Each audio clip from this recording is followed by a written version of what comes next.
in the midst of all this fucking shit this week, I almost got scammed by a phone scam. And it was one of those things where it's been a shit day, pissing down with rain, dealing with a kid, all this kind of stuff. And when I arrived home, I was sort of checking my phone as I was carrying shopping and baby upstairs. And I got a text message from my bank saying, your net bank's been disabled.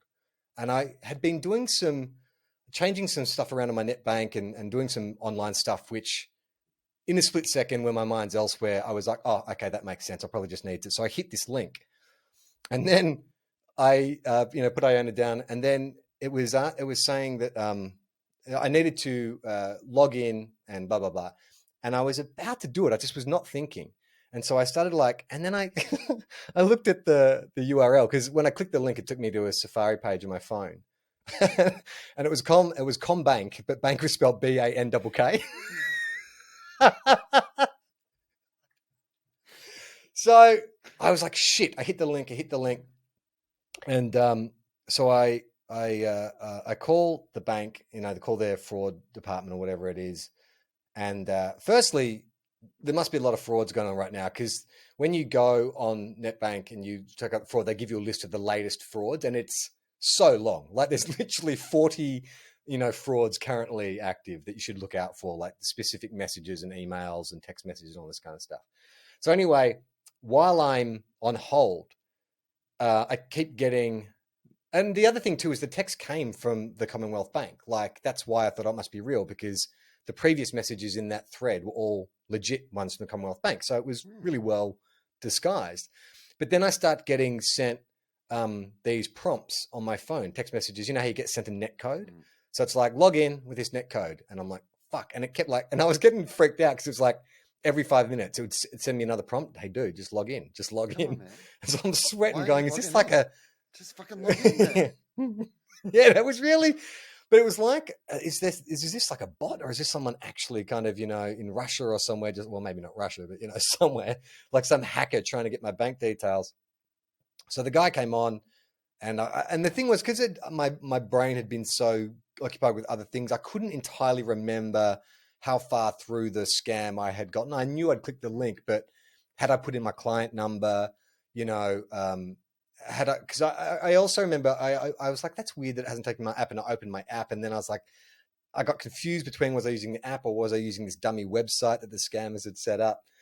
So he was running the guy, and then I started getting real paranoid and was like, am I actually talking to a guy from the Commonwealth Bank, or have they hooked up my phone to some kind of, because they got my phone now, they obviously know my number. Am I talking to some reality's simulation? Simulation, yeah. And so he was looking through all the bank accounts. He's like, look, there hasn't been any suspicious activity. So I think it's all okay. He's gone, but it's weird that they have your number and they keep sending you text messages. So I'm going to refer you to another fraud department. So I got referred to another fraud department, and I kept getting passed up and up the chain, and I was sweating because I'm like, fuck, why are they sending me to such senior dudes? I've really fucked this. And so they were baffled. They hadn't seen, this was a new scam, apparently, wasn't on their list. And one that kind of freaked them out a bit, because they said, well, obviously they're aping our phone number, like it's some kind of what do you call it, like cloaking device or something that makes it look like a Commonwealth number. And the fact that they could then hold on to my number and then reuse it. So they said, look, we've shut everything down. We're just going to, we've shut everything down. You need to go on now and just redo all your passwords for everything, for your net bank, for your phone password, all this kind of stuff. And then they had to ask me my security questions. Now, I'm not sure if you remember this story. In one of the very early episodes of TOFOP, I spoke about having to do a security question clearance. And it was back in the days where you'd pick your own questions. And when I used to play junior footy, after a win, we had this call and response thing, which was the coach would go, did you win? And then we'd say, we shitted it in. How did you do it? Easy. And so that was my security question 20 years ago. And I told this story about how embarrassing it was. The lady was like, okay, the first question is, did we win? And I had to say, yes, we shitted it in. How do you spell shitted it? How'd we do it? Easy. So, all well and good. And I thought that was the last of my ridiculous question and answer, security question and answers. But this guy's gone, okay, Mr. Clausen, we just have to ask you some security questions. And I can tell you these now because I've changed it. But see if you can answer these two security questions well. Both are based on popular 80s films. So the first security question is, who's the moosiest moose we know? Who's the moosiest moose we know?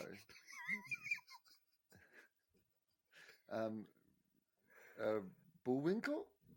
No. Oh, great. Well, look, I would hope that you were the hacker trying to get my details, because that is a line from Vacation where Chevy Chase and the family are singing, who's the moosiest moose we know? Marty Moose. Who's the moosiest? So the answer was Marty Moose. And then the second question, it's I'll give you a hint. So this is a sequel to an incredibly popular 80s film. The question, an incredibly popular 80s film that has since been rebooted as a TV series. But the question is, live or die, man. Lethal Weapon. No. Damn it. Karate Kid 2, in which Mr. Miyagi says, Ralph Macchio says live or die. And when the guy says die, he honks his nose. He goes, honk. So that was my answer to my security question, was honk. So Gemma was listening in the other room.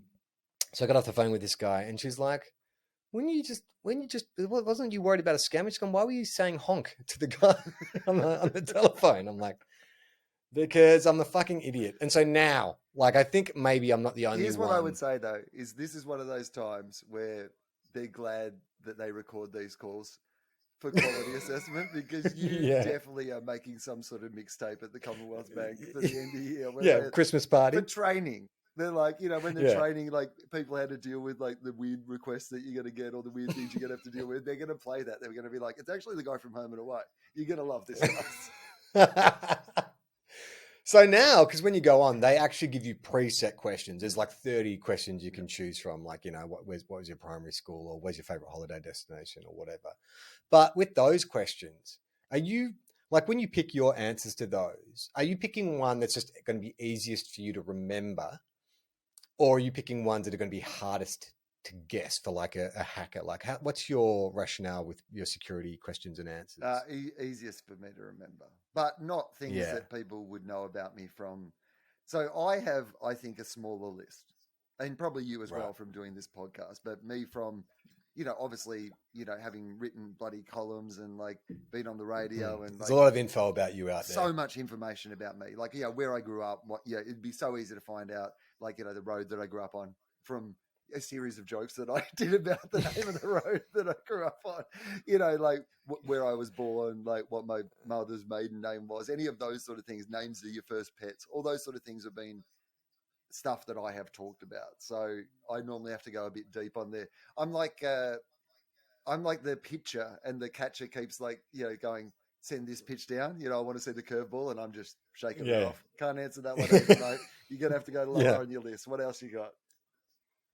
Well, then there's also the question of, like, how you actually, because you've got to be, like, you've got to, are you uppercase, lowercase, are you using punctuation, like all that kind of stuff. And then I'm like, some of these answers are a bit complex. And so I'm sort of treading the line between, well, this is kind of not easy to guess, but I don't think, as ridiculous as it is, did we win? We shitted it in. Like, the only hacker who was going to guess that was someone who played under 11s football with me at the East Brighton Vampires, I reckon. And even then, I doubt their recall would be that good. Also, obscure trivia from, like, I mean, you went Karate Kid 2 and, Vacation. It wasn't like you went the two biggest movies on the planet where whatever like, what is life like in Forrest Gump? Yeah. And then someone could just say, a box of chocolates, right? Okay, I'm in, right?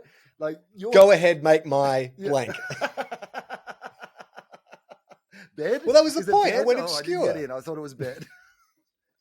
Although we do live in an era of, like, fan service, and the 80s is back, and nostalgia, maybe it was the right time to erase those 80s references from my online banking, because everyone, like, there's a fucking Cobra Kai TV series. I'm sure Vacation will be getting a reboot soon, and all those films, all those TV shows, they just love a fucking reference to every scene and every bit of art direction, every bit of costume that was meaningless or had a minor bit of meaning in the original is now like, oh, this is how so-and-so got his hat. This isn't why so-and-so drives this car. It's like, yeah, so Marty Moose would be getting his own series soon. No, you're right about that. Like, the references become more common. Also, the 80s were a long time ago. You don't know how politically correct your answers are. It might be, who are your three favorite heroes? And you're like, Mel Gibson, Woody Allen, and Michael Jackson. The three. Suddenly you're red flagged.